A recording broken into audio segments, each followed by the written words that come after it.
Folks, I would like to talk to you today about the contributions of the enlightened beings of Sanatana Dharma, another name for Hinduism. Please listen carefully. The reason why I thought of talking about this is one of the English viewers saw my video, Turiya state video, on how to be in that state. And he commented saying that in our Sanatana Dharma, we call Sanatana Dharma, and there have been many enlightened beings. They have shown the way how to awaken oneself. And don't say they are wrong. I never said in my video that they are wrong. I only said they are ignorant. But this gentleman said, if you have anything more to contribute, let me know. That's what he said. And I responded to him briefly after listing out some of the videos of mine that he should look at or watch. That my goal is not to awaken people, but to enter the divine world through unconditional love. I'm not sure whether he understood what I was talking about, but I thought I will explain. This is important to not only to him but also to other people. So I thought of creating this video. Folks, I was told that the Vedas came into picture something like 3,000 years back, 3,000 or 4,000 years back. For 3,000, 4,000 years back, since then, there are many Maharishis, Rishis, Bhagavans. As he said, as the viewer said, enlightened beings came and taught. Why then there is still so much suffering in the world? Did they, the way that they showed, or did they solve the suffering of human beings? Live around the world, did they solve the problem of suffering in India? Sometime back, I saw the statistical note from United Nations. Every 15 minutes, one woman or a girl is raped in India. Every 15 minutes. Many of them goes unreported.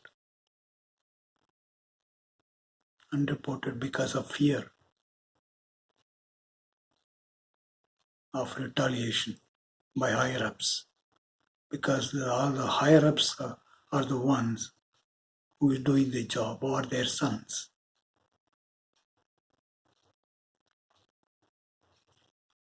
As they all the way that the enlightened beings shown has solved the problem of poverty.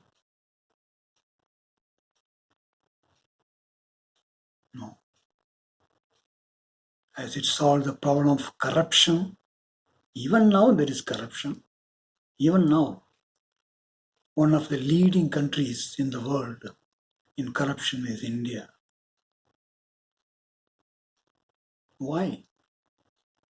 Why their approach, why their way they've shown has not solved the problem of seeing women, the so-called, they say that they celebrate the Devis, they worship Devis, women gods.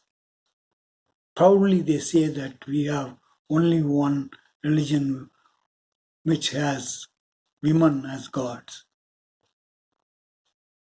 Still, why Indians see women as sex symbols and rape them? I was told that there are not only rapes rapes, but also even within family life, the wives are raped. If you have sexual relation with your wife without her consent, it's a rape. I was told even when they are when they are their periods, if the husband wants to have sexual relation, they have to yield. The women have to yield. Otherwise, the husbands will not like them. They will go to, if this happens often, they will go to another woman. I'm not talking about everybody. There are good people. Please don't mistake me. Meditation technique. This is what the main contribution of this awakened, enlightened beings of Sanatana Dharma. By the way, Sanatana Dharma means, Sanatana, I was told, it means eternal. Dharma means duties of Hindus, ways how to live, honesty, righteousness. These are all some of the characteristics of Sanatana Dharma. You can Google and find out what are the other things. But I have not seen anything called love, unconditional love. There is nothing like that. Even now, people are honest, Indians are honest. They fight with each other. North Indians cannot stand the way. South Indians, especially Tamil Nadu people, Tamil Nadu South Indians cannot withstand North Indians. They don't like them. The North Indians, they worship Ram and Krishna. Ram and Krishna are mythological stories invented by Valmiki and Vyasa. They are not real avatars. Is there any historical evidence of Rama and Krishna? I published a video where I said, they say Ram lived almost like a million years ago in another yuga. By the way, who created all this yuga concept? Human beings. So he lived in another yuga about a million years ago. At that time there was Sanskrit. And why Ram, Lakshman,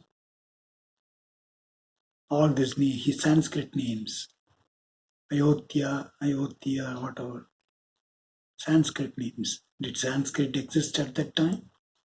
These are all story written by the Valmiki folks who lived probably after Sanskrit was introduced. The so-called probably Sanatana Dharma was introduced.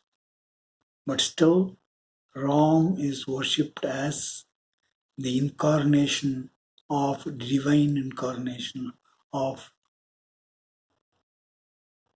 Vishnu, one of the avatars of Vishnu.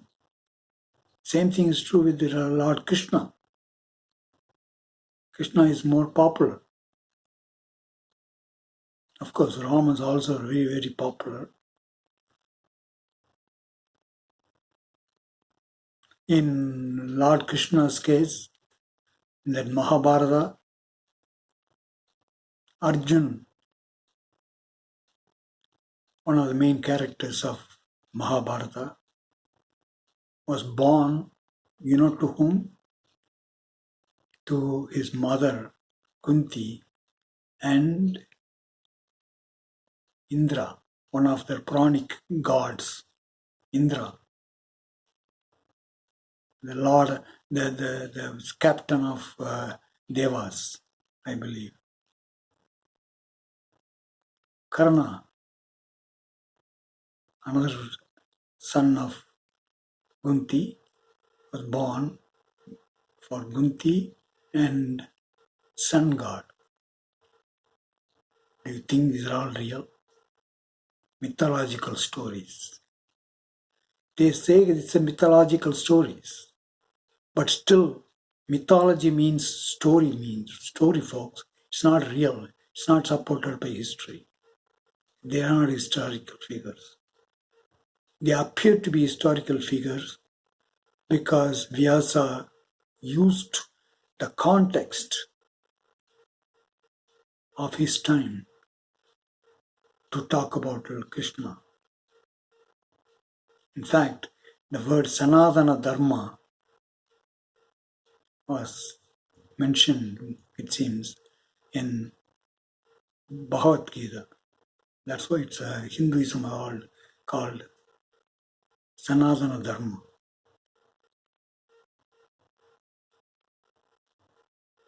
They are living in stories, their basis.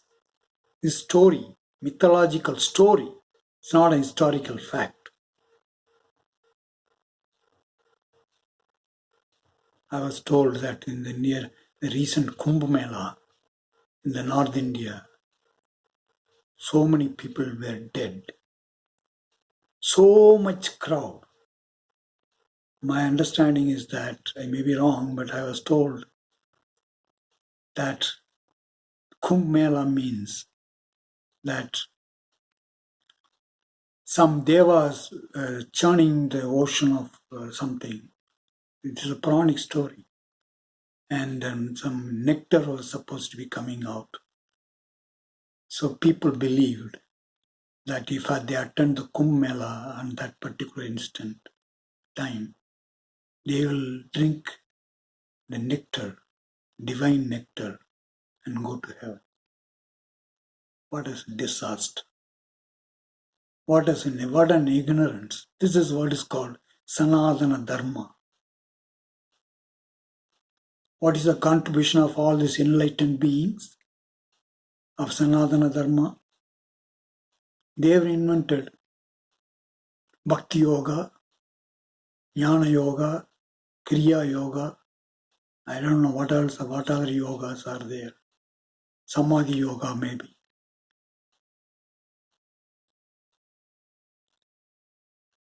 They are all within the human mind.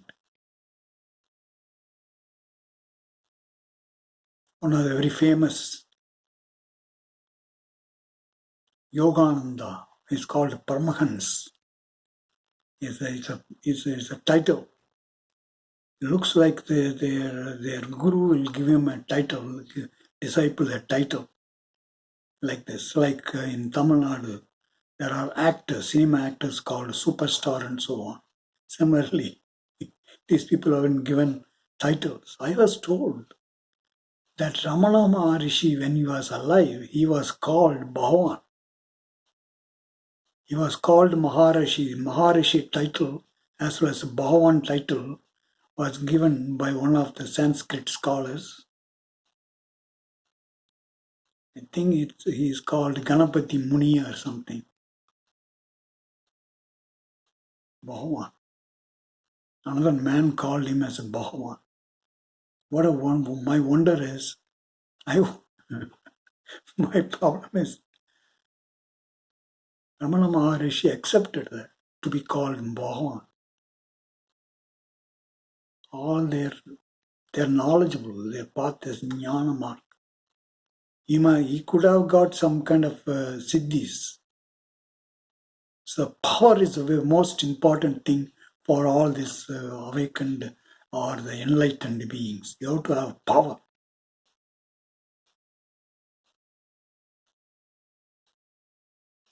And I was looking at the Turiya state description of these people. You know what they say? It's a thoughtless state. It can be achieved by Jnana Yoga, Bhakti Yoga, Kriya Yoga, whatever yoga.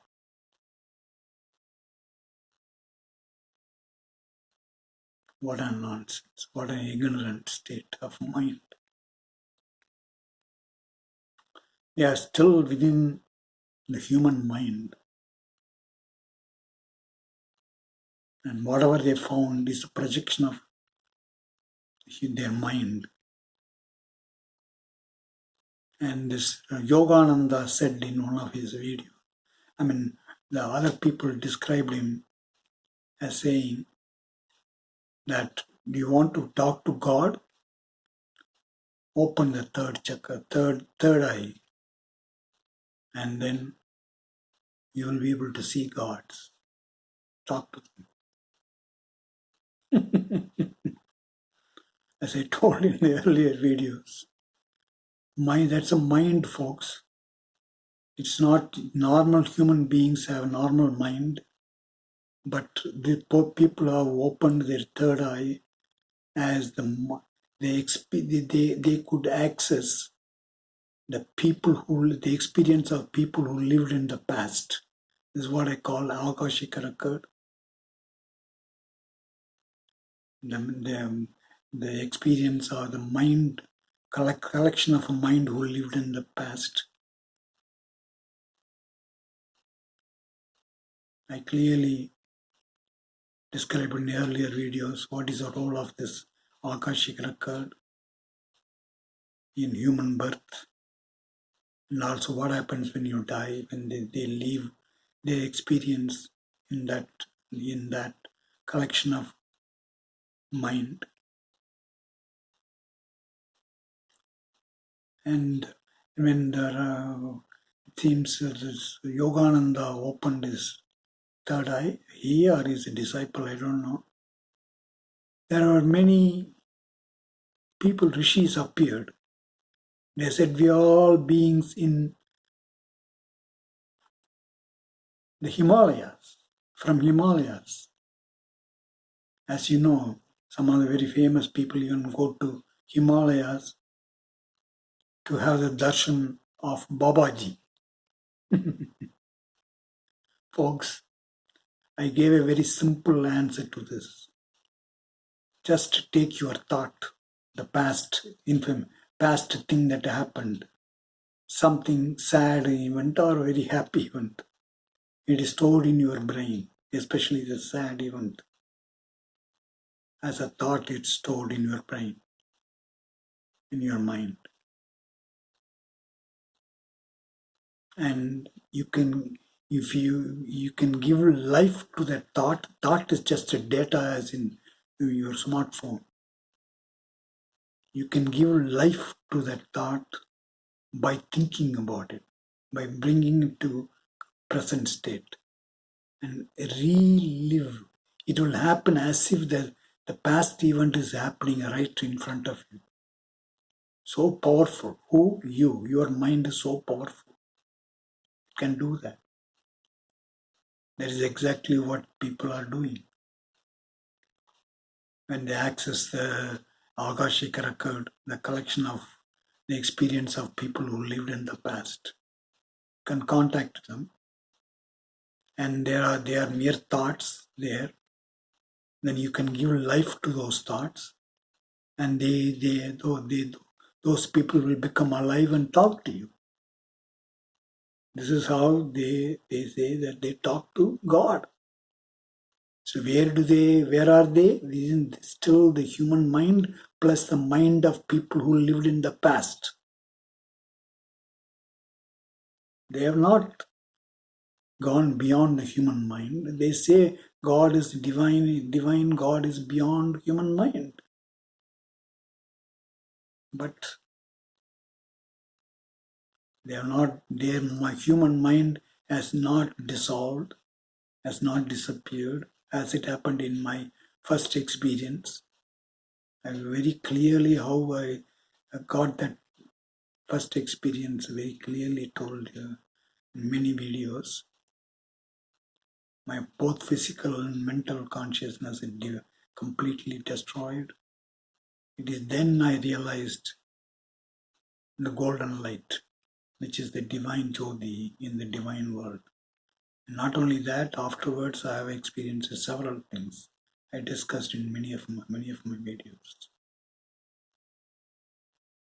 For that to happen, you have to reject everything that you know about God, whatever you have learned through Jnana Marga, Bhakti Marga, Kriya Yoga Marga, whatever marga you, or by reading the Vedas and Hindu scriptures. They're all Puranas, stories. You have to reject them. Be open-minded. Then, even then, you cannot go after the divine state. You cannot go after the Turiya state. It has to come to you by itself, by an energy which is beyond human mind. That has to awaken you. Not all this, not your effort. Your effort you can only go up to making your mind thoughtless, so-called thoughtless, I amness. I am there, thoughtless state. I talked about this thoughtless state even in the previous video. This is the contribution of the awakened or the enlightened beings of Sanatana Dharma. This is how they found Vishnu as a human being, Shiva as a human being. They created idols. They have created a family for Vishnu, Shiva, and so on, with sons and so on. And then they worship them as idols. This is not only true with the Hindu Sanatana Dharma, so-called Sanatana Dharma, but also other religion. Muhammad, Prophet Muhammad, he found Quran, he wrote Quran, he found the Islamic religion after talking to one of the angels, by going to a cave, by talking to him, to that angel. Same thing with other religions. Jesus Christ never said that you create a religion out of me, what I taught. He only said spread the unconditional love. But they created a religion and spread the religion, which are dividing people.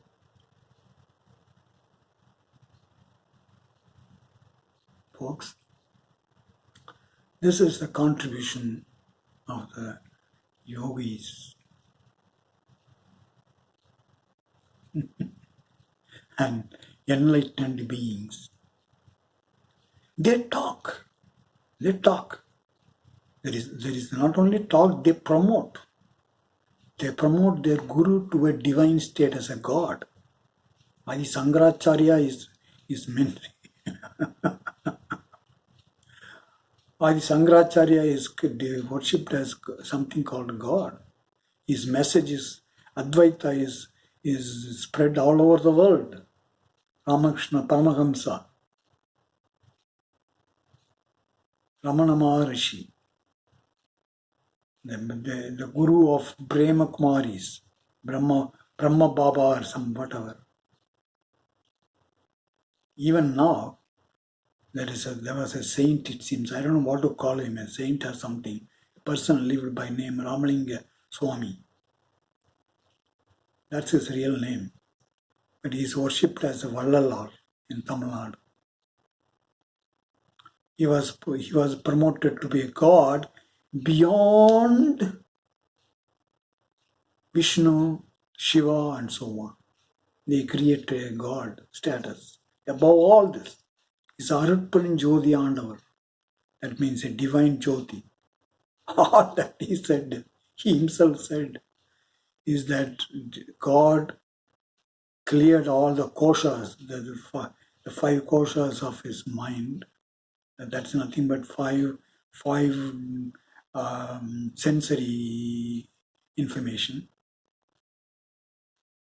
And then he saw the white light in front of him. He thought that he found the divine. It's a mental projection. And then everybody else, he didn't even say, I am Arat Parinjodi. He just worshipped Arat Parinjodi, white light. But his disciples have created him as a status of a god. Not only that, recently, the quantum mechanics is one of the very complicated scientific discipline of physics. That's a science and theories of smaller particles, fundamental, like even more fundamental than the atoms and protons and so on. To describe those fundamental particles, quantum mechanics people have created a theory, not a fact. It's a theory called string theory. They said that there are several dimensions and there are string-like energy vibrating in each one of those dimensions, and they vibrate in different frequencies and produce different fundamental particles. That's the theory, yet to be proved.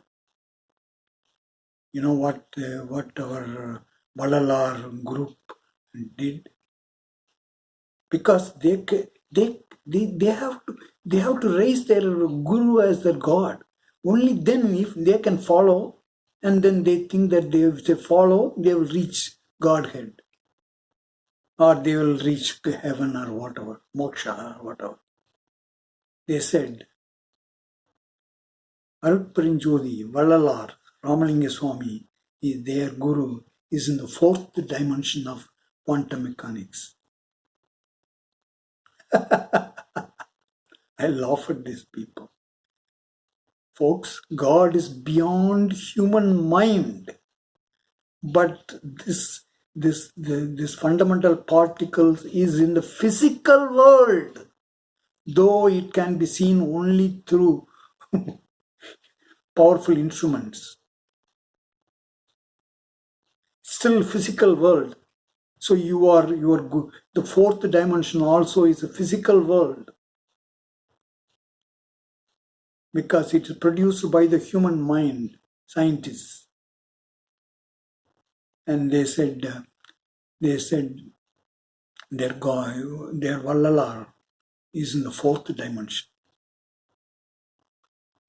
They were also posing for some time. He is the immortal ruler of Nostradamus.